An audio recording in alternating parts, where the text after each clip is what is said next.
It's Big Bronx all day, High Bridge till I die. It's Brooklyn, Queens, Harlem till we don't recognize Staten Island. I guess he could sense it in my face that I was uncomfortable. And he was like, do you want to move? Do you want to leave? I couldn't say no, but I didn't want to get up and leave because I didn't want to admit that this has been a demonstration of what a conversation with a stranger who's autistic with ADHD would be like. Oh my goodness, I had the story that just came to me that I wanted to tell you about. My husband and I, we went out, and I think it might have been a brunch.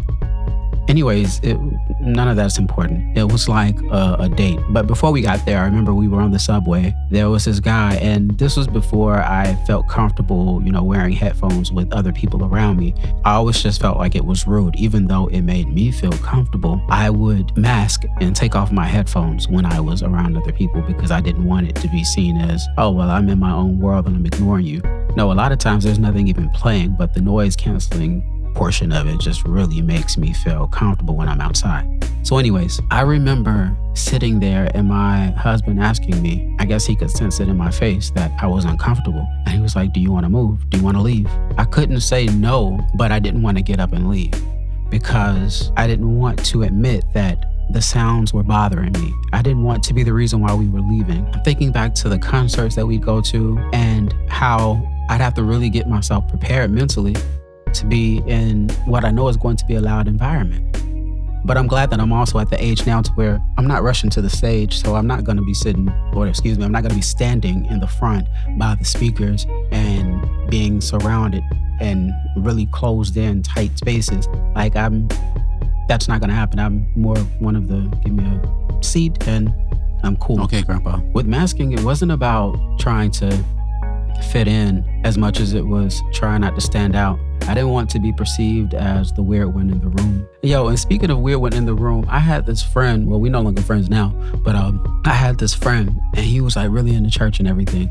And he invited me to go to karaoke or this open mic. No, it was open mic with some friends of his from his church. And so me not knowing any better, I thought that this meant, I should dress up because I was going to be around people that go to church. So I show up in a 3-piece suit. And mind you, it was like one of the only 2 suits that I owned at the time. But I put on this gray 3-piece suit showing up to an open mic, and everybody else was dressed like they just came from a call center. So, think jeans and a polo or whatever. And when I tell you, those people clowned me so hard, and I've never felt so embarrassed as a 20-something-year-old. And what made that bad was that I was trying to fit in, and I stood out like a something. I don't know what I stood out like, but like a sore thumb. I sure the hell did not look like I didn't look like I was going where I went to.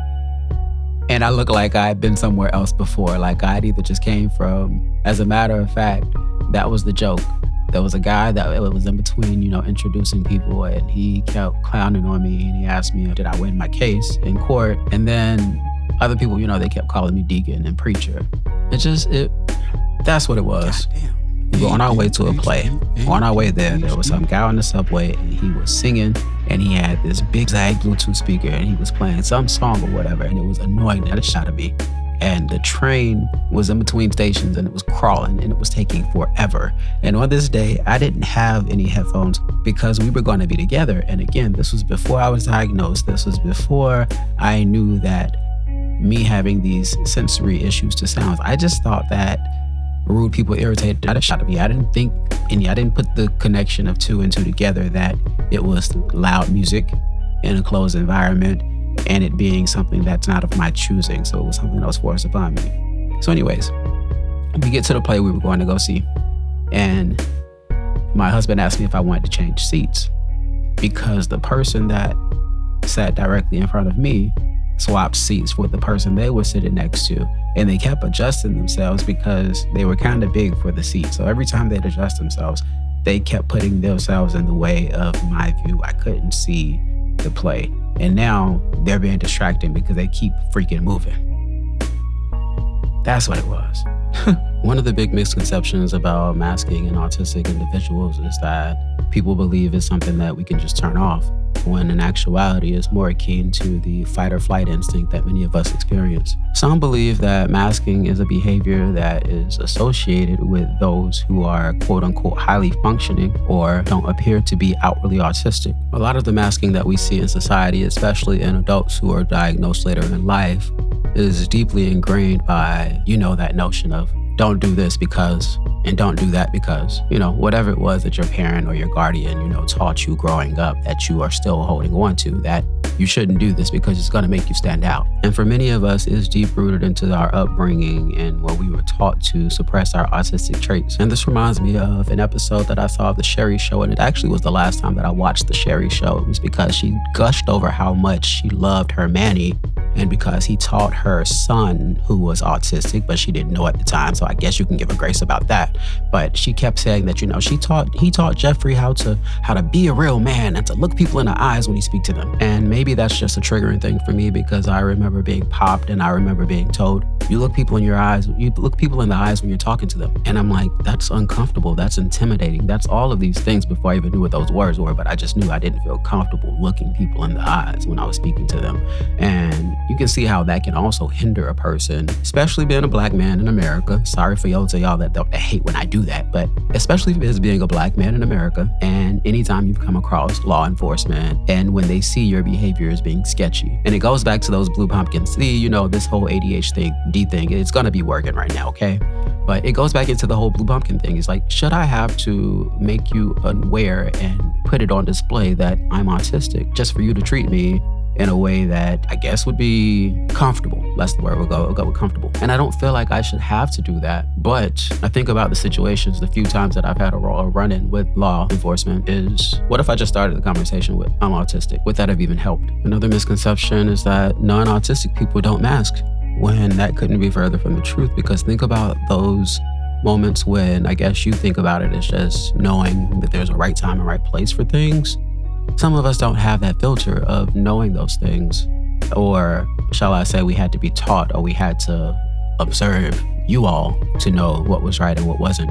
Like that boss that you wanted to tell off. I, for one, can say that I've been fired because I've done those things that you knew to hold that in or save that for your friends outside of work. Don't say that directly to your boss. Because I thought that if I explained to them that their managing style wasn't really effective in this environment, that they'd be open for that conversation and open for that feedback. The only feedback they gave me was, okay, well, your services are no longer needed. But every time that you go into your office, every time that you go to work and you bite your tongue and you put on a smile and you do the song and dance of, hey, how are you? How was your weekend? And all those other questions that you ask that you really don't care about, you're masking. You're doing that to save face of, okay, I want to be seen as someone who's sociable, who's polite, who's whatever those things you want to add to it. And so you do it. And so yes, while masking is a social strategy, it's not a conscious effort to try to fit in as much as it is an unconscious effort to not try to stand out. And what most people really don't understand about masking at the end of the day is that it's extremely exhausting. It leads to burnout, it leads to meltdowns, it leads to isolation. It's a coping mechanism activated out of fear, the fear of not fitting in, the fear of not being normal, when none of those things are normal to the person that's masking. Masking can be uncomfortable because it almost feels, well, it does feel, it feels as if the people that you are presenting yourself to, they don't really know you because you've got your mask on. You're not allowing them to see you. And in my case, I wasn't allowing the people outside of my husband to see that these sounds bother me. These loud noises bother me. These big groups bother me.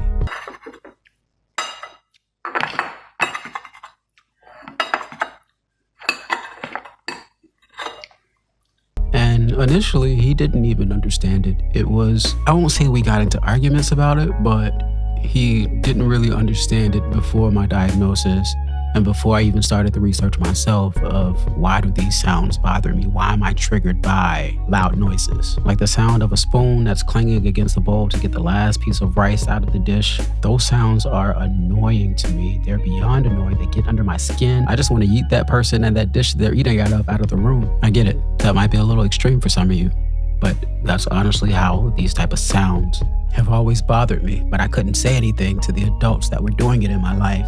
And then as an adult, when I do address these things, I'm the asshole. So noise canceling headphones it is, just to keep the peace around everybody else. I'm always bending to make someone else feel comfortable. I don't really have such an issue with lights, like fluorescent lights or whatever. Like I know that some people on the spectrum have a problem with grocery stores and big box stores and their lights. I don't have a problem with that. I do have a problem with lighting around twilight though. So it's like when the sun is setting and it's not quite dark yet, and then also that when the sun is coming up, but it's not quite sun, it's not quite, I guess, whatever the hell that is.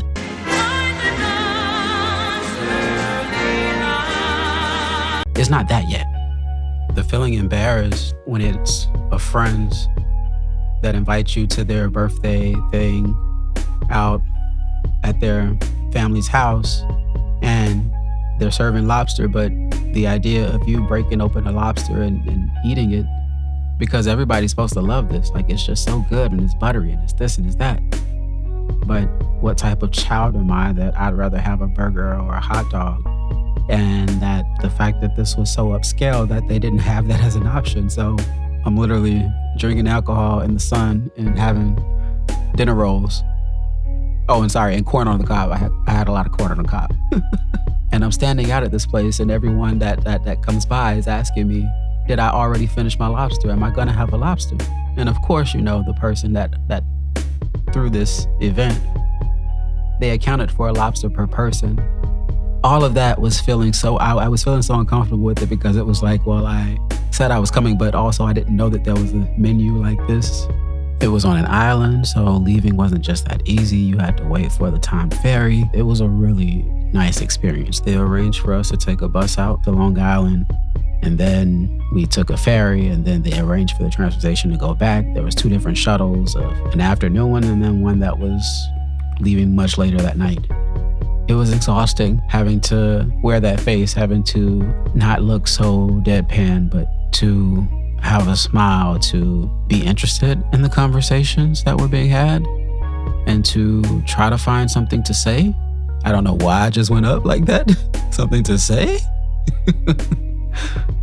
And again, I know that both autistic and non-autistic people mask, so it's not something that's just exclusive to people on the spectrum. I mean, you have people with dyslexia that mask being able to read, people masking their depression, and so on. But knowing that the general population won't understand your frustration for the block party that you didn't know was happening this weekend, and even with your windows closed, you can hear the music and the bass pounding. And it's not about a person's music selection or what they like. Hell, it could be one of my favorite songs on repeat. But if I didn't choose to play it, I don't want to hear it. I make it a point to not interfere with someone else's space. And I want that same type of respect. Like, don't interfere with my space. Don't pollute my environment with your noise. I've got these really cool over-the-ear noise canceling headphones that I have to remember to keep charged, but the battery is really nice on it. This is not an ad. I'm just telling you that I found something that I'm able to wear in the house because my custom in-ears, excuse me. At this age, it seems as if my ears are creating more wax, and I don't like having to clean my ears more than I already have to.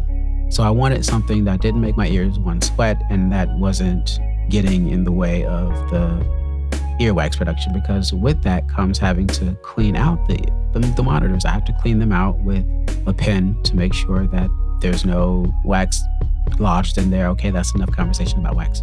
But I really like the way these allow me to sit with my thoughts, even when there's not any music playing or whatever. I'm just able to be in my head and to kind of shut out some of the thoughts that I'm having. I don't want to say some of the voices, because the voices that I hear in my head, it sounds funny, it's my voice. I hear myself speaking. Sometimes it's thoughts that I'm just not trying to think about right now. It's like, no, we've got work to do. Let's not think about that. Let's keep focusing on this. And then there comes the part of not wanting to stim in front of other people. I have something called echolalia. I think I'm saying that right anyways. I repeat things that I hear, and especially with accents. I love accents. And I don't really feel comfortable doing that around everyone. But in my house, accents will fly all the day long. All day long I will practice my accents.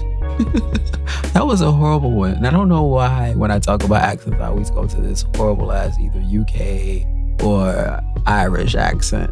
But you know what? I'll just say certain words over and over again, and I'll say it again and again and again and again. I don't feel comfortable doing that with others because it's not perceived, again, as normal behavior. And so it's the breaking yourself out of that habit of what we consider normal. Because if you do it, then it's normal to you. Normal is subjective to your perspective. There are some people that flap their arms. I had their wrists or whatever. I had a neighbor growing up, and I don't think I knew that he was autistic, but I knew that the way that he stemmed got under my skin. It was like his hands would just flap. They would just flail everywhere. But particularly like he would get close to you and be in your face, and it was just like, imagine somebody voguing and like trying to, like beat your face. Like it was a lot of that before I knew what voguing was or someone beating your face was. And a lot of times if I just start bouncing, someone will ask me if I have to pee, and that's one of those things that I'll do without even realizing that I'm doing it. I'll just be on the tip of my toes and I'm just bouncing back and forth, just bouncing around. And someone will be like, you have to go to the restroom? Let's find you a restroom. And I'm like, no, I'm just stimming. stimming. I feel like I'm getting off on one of my tangents, but do those things if you feel like doing those things. Like and subscribe. Bye. This has been a demonstration of what a conversation with a stranger who's autistic with ADHD would be like.